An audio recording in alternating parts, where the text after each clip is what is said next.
Okay माँ, मैं अपनी सहेली रीना के साथ वाटर पार्क जा रही हूँ, शाम तक आ जाऊंगी। क्या दीदी, आप वाटर पार्क जा रही हैं? मुझे और माँ को भी ले चलिए ना। सुना है वाटर पार्क में बहुत बड़े बड़े झूले होते हैं, पानी वाले, जहाँ फिसलकर पानी में गिरते हैं। हाँ आरोही, तो हर साल अपनी सहेली के साथ वाटर पार्क जाती है, हमें भी साथ ले चल। कब तक इस खौलती झोपड़ी में गर्मी में मरते रहें, हमें भी ठंडे पानी की सैर करा। ओहो, आप दोनों को कुछ बताना ही बेकार है। आप लोगों को मैं वहां ले जाऊंगी तो मेरी बेइज्जती हो जाएगी, क्योंकि झूलना तो आएगा नहीं, ऊपर से आपके पास स्विमिंग कॉस्ट्यूम भी नहीं है। और वैसे भी मैं फ्री में जा रही हूँ अपनी सहेली के साथ। हाँ, आप लोगों के पैसे कौन देगा? ठीक है, नहीं जा रहे हम दोनों। चली जा घूमने, लेकिन टाइम से आ जाना और जरा संभल कर, कल तुझे लड़के वाले देखने आ रहे हैं। ठीक है माँ, मैं बिना चोट लगाए आराम से आ जाऊंगी, लेकिन आप मेरे लिए अमीर लड़का ही ढूंढना, मैं किसी गरीब जगह जाकर मरना नहीं चाहती। अरे हाँ रानी सा, अब जा। तब आरोही सहेली के साथ वाटर पार्क जाकर खूब मजे करती है, अलग अलग राइड्स लेती है, स्विमिंग पूल में डांस करती है। वहीं दूसरी तरफ गरीब माँ बेटी गर्मी में परेशान होते हैं। माँ, बहुत गर्मी लग रही है, बहुत पसीना भी आ रहा है। दीदी तो वहाँ मजे कर रही होगी, यहाँ तो हैंड पंप में भी गर्म पानी है। अब गर्मी है, क्या कर सकते हैं, झेलनी तो पड़ेगी, जब तक हम दोनों ये ठंडा ठंडा सत्तू पीते हैं। क्यों? हाँ माँ, मुझे तो ये बहुत पसंद है। शाम को आरोही घर आ जाती है और घर का खाना भी नहीं खाती, सीधा सो जाती है। अगले दिन अमृता नाम की औरत अपने बेटे रवि के साथ आरोही को देखने आती है। थोड़ी बातचीत करके रिश्ता पक्का हो जाता है। अरे आपने तो ये बात करके मेरे दिल का सारा बोझ भी उतार दिया, लेकिन फिर भी अमृता जी, मुझे आपसे एक बात और कहनी थी। मैं अपनी छोटी बेटी की शादी भी उसी दिन एक ही मंडप में करना चाहती हूँ, अगर आपको कोई आपत्ति ना हो। आप तो जानती है मेरे पास इतनी पूंजी नहीं है।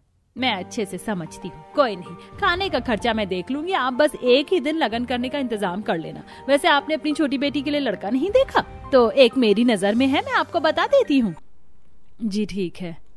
तब अमृता गर्मी का बहाना लगाकर एसी वाली कार में बैठकर अपने आलीशान घर चली जाती है।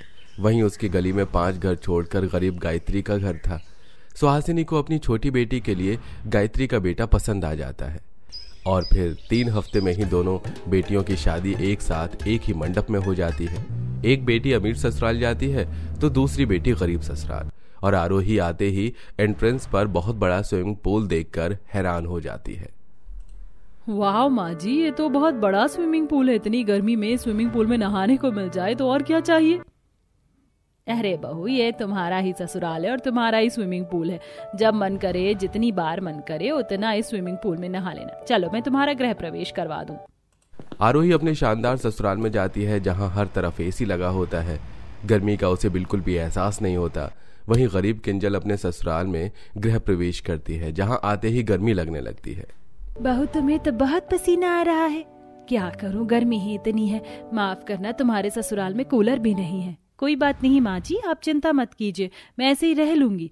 मैं आप सबके लिए नींबू पानी बना देती हूँ। इसकी कोई जरूरत नहीं है भाभी, मैंने पहले से ही नींबू पानी तैयार कर लिया था।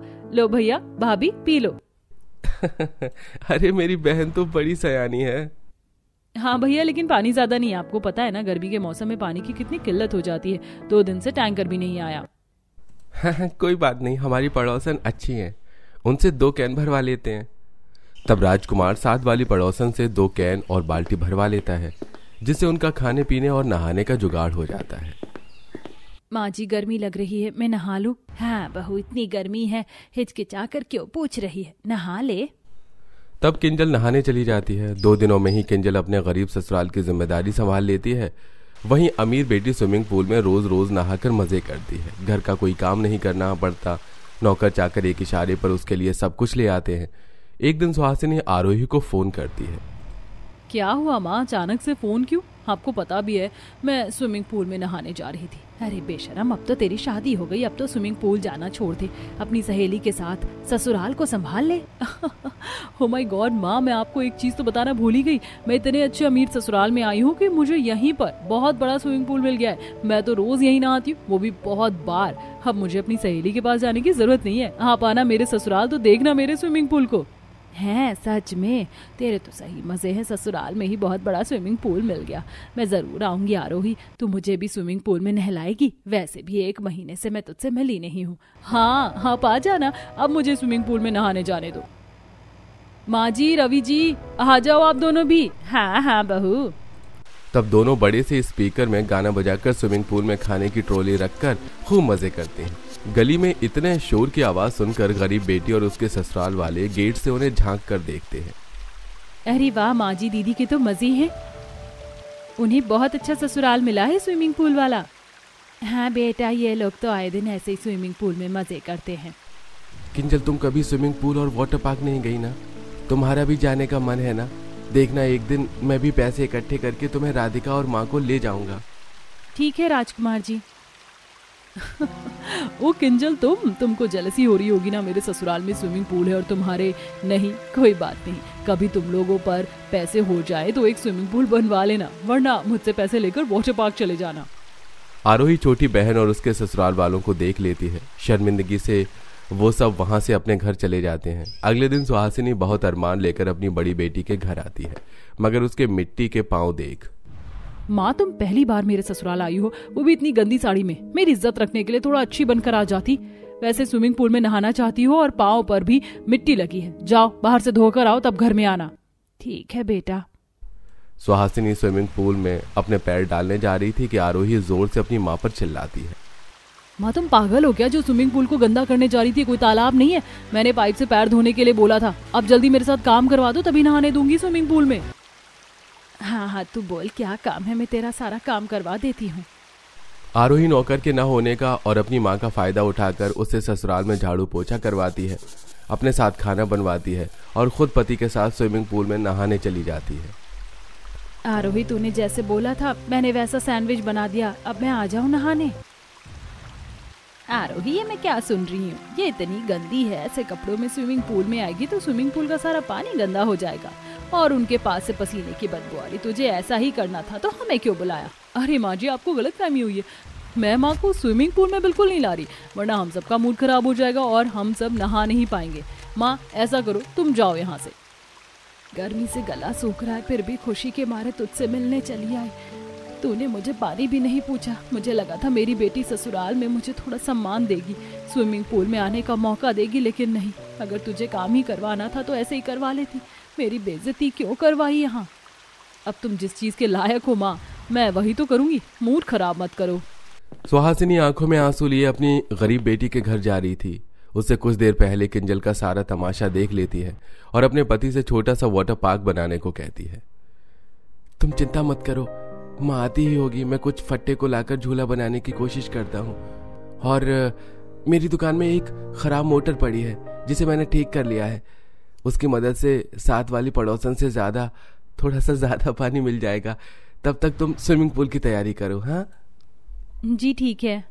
राजकुमार मिट्टी और कुछ लकड़ी की सहायता से झूला बनाने की कोशिश करता है। वहीं सास बहू बेटे एक बड़ा सा गड्ढा करके उसमें पानी बिछाते हैं और साथ वाले पड़ोसन से मोटर के जरिए ढेर सारा पानी भर लेते हैं, जिससे कुछ ही देर में जुगाड़ू वाटर पार्क तैयार हो जाता है। ये सब देख सुहासिनी हैरान हो जाती है। किंजल, ये सब क्या है? ये झूला, वाटर पार्क, ये सब कैसे आया? ये सब माँ मैंने आपके लिए तैयार किया है। मैंने आपको दीदी से बात करते हुए सुन लिया था। उन्होंने आपकी बेइज्जती करके अच्छा नहीं किया। वैसे भी उन्होंने जिंदगी में आपको खुश करने के लिए कभी कुछ नहीं किया, लेकिन आज मैंने अपनी माँ के लिए छोटा सा जुगाड़ वाटर पार्क कर दिया। हाँ, ये ना माना नहाते हैं और ये आपके दामाद जी ने भी बनाया है। सच? शुक्रिया दामाद जी। हाँ, ये समधन जी मजा करते हैं।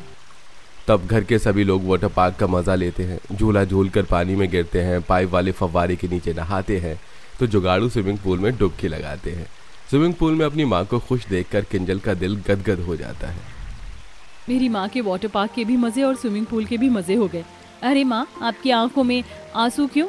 अभी तो आप इतना खुश थी। किंजल, मैं रोना नहीं चाहती, लेकिन वो पल मुझे याद आ रहा है कि कैसे मेरी बड़ी बेटी ने अपने ससुराल में बुलाकर मेरी बेइज्जती की, जिसके लिए मैंने सब कुछ सोचा। और एक तू है जिसके पास कुछ भी नहीं, उसने मेरे लिए अपने ससुराल में ही वाटर पार्क और स्विमिंग पूल बना दिया। पत्थर ना सही, मिट्टी का ही सही। तेरे जैसी बेटी भगवान हर माँ को दे जो अपनी माँ के लिए इतना सोचती है। माँ जी, अब आप इतना रोएंगी तो स्विमिंग पूल समुद्र बन जाएगा। अच्छा, नहीं रोती। इस तरह वो सब खुशी खुशी वाटर पार्क में नहाकर उसमें ठंडे ठंडे फल खाकर गर्मी का मजा लेते हैं। खाना किसने बनाया है? समायरा, निकिता, ये तुम दोनों के हाथ का तो खाना नहीं है, बहुत डिफरेंट है आज।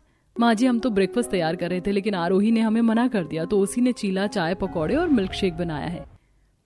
क्या हुआ माँ जी, आपको अच्छा नहीं लगा क्या? ऐसा नहीं है, लेकिन आगे से तुम दोपहर का ही खाना बनाना। सुबह सुबह सबको लाइट ब्रेकफास्ट चाहिए होता है और हम सब ये नहीं खाएंगे। समायरा बहू, अब से सुबह का खाना तुम बनाना और निकिता बहू रात का डिनर तुम, और आरोही तुम लंच तैयार करना। जी माँ जी। पापा जी, आपको पालक प्याज के भजिए पसंद है, चाय के साथ लीजिए ना। पसंद है, लेकिन आज मेरा खाने का कोई मूड नहीं है, मैं जूस पी लेता हूँ। घर के सारे लोग खाना खाकर अपने अपने कमरे में चले जाते हैं और पति लोग काम पर चले जाते हैं। घर के सभी लोग किसी न किसी प्रोफेशन में जुड़े हुए थे और सब टैलेंटेड थे। आरोही विवेक से लव मैरिज करके आई थी। आज उसका ससुराल में पहला दिन था। उसकी जेठानी कमरे में लैपटॉप पर ऑनलाइन क्लासेस दे रही होती है। गाइस, मैंने आपको जो पहला स्टेप करने के लिए कहा है वही कीजिए।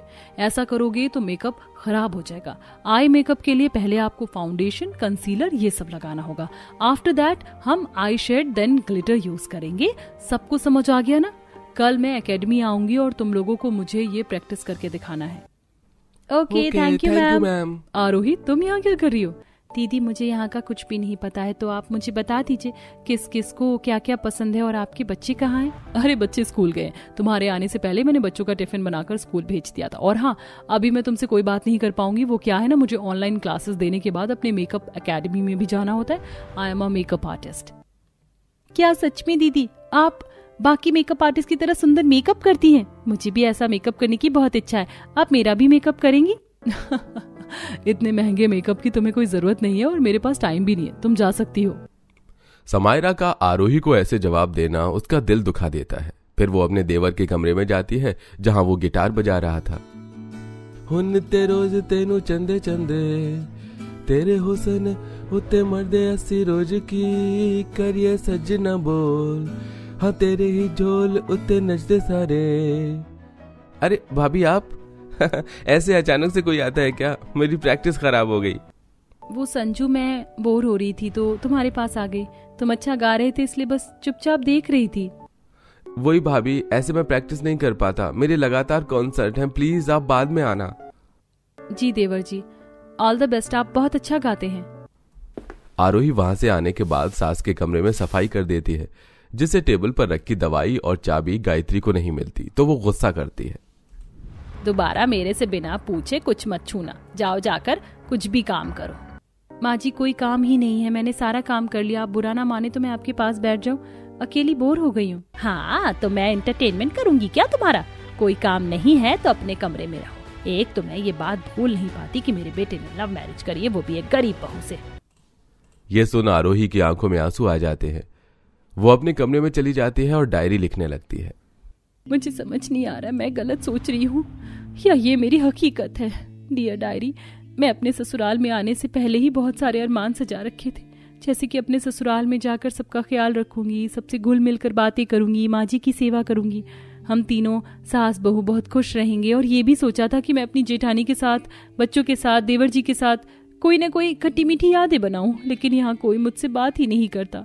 ये सब अपने काम में बिजी हैं और लगता है माँ जी को मेरे गरीब होने से भी दिक्कत है। ऐसे ही दिन गुजरते हैं। सुबह और रात का खाना दोनों बहू करती थी और आरोही सिर्फ लंच बनाती थी। पति भी प्रॉपर्टी डीलर के काम में व्यस्त रहता था। आरोही घर का काम खत्म करने के बाद खुद को बहुत अकेला महसूस करती थी, क्योंकि घर के बाकी जने अपने प्रोफेशन में व्यस्त होते हैं। नंद भी फैशन डिजाइनर होती है तो आरोही को टाइम नहीं देती। एक दिन आरोही की देवरानी ड्राइंग शीट पर कुछ नेकलेस डिजाइन बना रही थी। वाओ, आखिर मैंने कमाल कर दिखाया। मैं कब से सोच रही थी कि कैसा डिजाइन बनाऊं जो कि मार्केट में हाहाकार मचा दे और मेरा ये नेकलेस डिजाइन करोड़ों की डील लेकर आएगा। तुम ये क्या कर रही हो? मुझे समझ नहीं आया। तुम सोने के गहनों के नए नए डिजाइन बनाती हो? हाँ जेठानी जी, अभी सिर्फ मेरा एक डिजाइन कंप्लीट हुआ है, अभी मुझे 3 डिजाइन बनाने हैं। प्लीज आप मुझे डिस्टर्ब मत करो और मुझे स्ट्रॉबेरी शेक बनाकर दे दीजिए। ठीक है निकिता। आरोही निकिता को स्ट्रॉबेरी शेक दे देती है तो बच्चों को खेलता हुआ देखती है।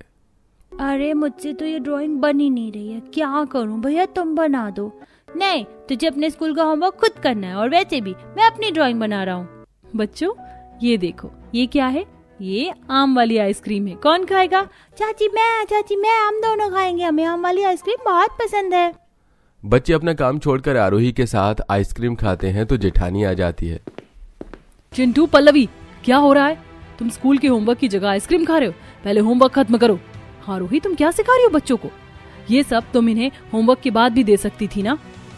अभी खेलने चले जाएंगे। माफ कर दीजिए दीदी, दोबारा ऐसा गलती नहीं होगी।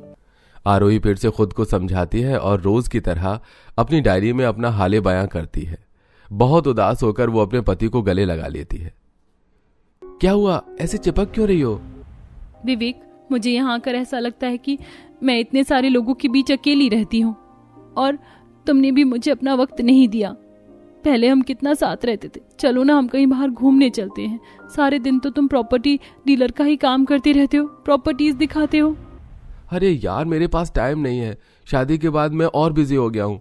मैं कहीं नहीं जा पाऊंगा। ज्यादा बोर होती हो तो फोन चला लो या अपने फ्रेंड्स के साथ घूमने चली जाओ। मुझे कहीं नहीं जाना।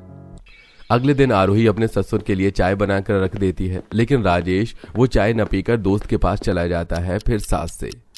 वो माँ जी सब अपने काम में व्यस्त हैं इस वक्त। आप ही फ्री हैं क्या? हम दोनों बाहर शॉपिंग करने चल सकते हैं? मौसम भी अच्छा है और मैंने आपके साथ वक्त भी नहीं बिताया।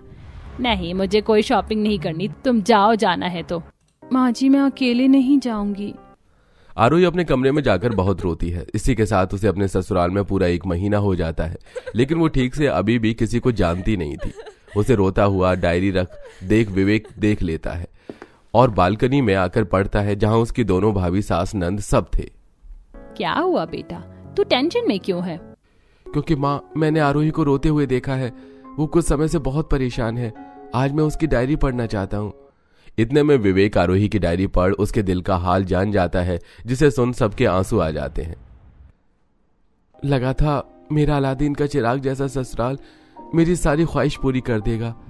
अफसोस माँ, हमने अनजाने में उसके साथ क्या कर दिया। माय गॉड, भैया भाभी अंदर ही अंदर टूट गई हैं। हम सब में से किसी ने उनसे ढंग से बात नहीं की। उनकी ख्वाहिश आज भी अधूरी है। अब उनके ससुराल वालों को अलादीन का चिराग बनकर दिखाना ही होगा, और वो भी उनके बर्थडे पर। हाँ पाखी, तुम बिल्कुल ठीक कह रही हो। उसे बहुत गलतफहमी हो गई है घर वालों को लेकर। उसका जन्मदिन आ रहा है, अब उसे हम बहुत खुशियां देंगे। बेटा, बहू को खुश करने में हम सब साथ है। उसने डायरी में बताया है ना, उसे चिकन करी और शाही पनीर नान बहुत पसंद है। देख, उसकी शेफ सास उसके लिए खास बनाती है और मैं उनके लिए नेकलेस डिजाइन करूंगी। घर के सभी सदस्य बहू को 1 हफ्ते बाद बर्थडे की तैयारी लगे हुए थे। जन्मदिन वाले दिन कोई उसे जन्मदिन विश नहीं करता। विवेक उसे माँ से मिलने के लिए उसके मायके छोड़ देता है, लेकिन जब शाम को वो वापस आती है तो एकदम से लाइट ऑन हो जाती है। पार्टी पॉपर ब्लास्ट होते हैं और आरोही बारबी थीम का सरप्राइज देखती है और ये सब एक साथ कहते हैं, बार बार दिन ये आए, तुम जियो हजारों साल के दिन हो 50,000, हैप्पी बर्थडे टू यू। बहू, जन्मदिन की बहुत बहुत शुभकामनाएं। कैसा लगा तुझे अपना तोहफा? ये देख, मैंने अपने शेफ हाथों से तेरा फेवरेट खाना बनाया है। और बहू, मैंने तेरा favourite butterscotch birthday cake तेरा ससुर अपने जमाने में बेकर हुआ करता था। और आरोही, अभी तो बहुत गिफ्ट बाकी हैं। चलो पहले तुम्हें बाबी ड्रेस की डिजाइनर ड्रेस पहना देते हैं और मेकअप कर देते हैं। हाँ चाची, जल्दी तैयार हो जाओ, फिर हम भी आपको गिफ्ट देंगे। तब पाकी आरोही को अपने हाथ की बनी डिजाइनर बारबी ड्रेस पहना देती है और जेठानी उसका मनचाहा मेकअप कर देती है, जिसके बाद वो केक काटती है। तब देवर गिटार बजाकर सरप्राइज देता है। भाभी, तुम खुशियों का खजाना, दिखता ना दिखता ना दिखता ना दिखता ना। सॉरी, उस दिन आपको लगा कि मैंने आपको जानबूझकर हर्ट किया, पर ये लीजिए हेडफोन, इसमें आप मेरा कोई सा भी गाना सुन सकते हैं। और तभी जेठ उसे थाईलैंड की 2 टिकट और पति 1 प्रॉपर्टी और देवरानी सोने का हार देती है। ये सब देख उसकी आंखों में आंसू आ जाते हैं। Thank you so much. आप सबने मुझे वो दिया जो मैं कब से चाहती थी। आपने मेरी सारी ख्वाहिश पूरी कर दी। मुझे नहीं पता था कि मेरा ससुराल अलादीन का चिराग निकलेगा। अब मेरे पास सब कुछ है, पर आप सब नाराज है ना कि मैं गरीब घर से हूँ। अरे बहू, तुझे गलत फहमी हुई है। अलादीन का चिराग वाला ससुराल बहुत ज्यादा टैलेंटेड है, इसलिए अपने काम में सब व्यस्त थे, कोई टाइम नहीं दे पाया।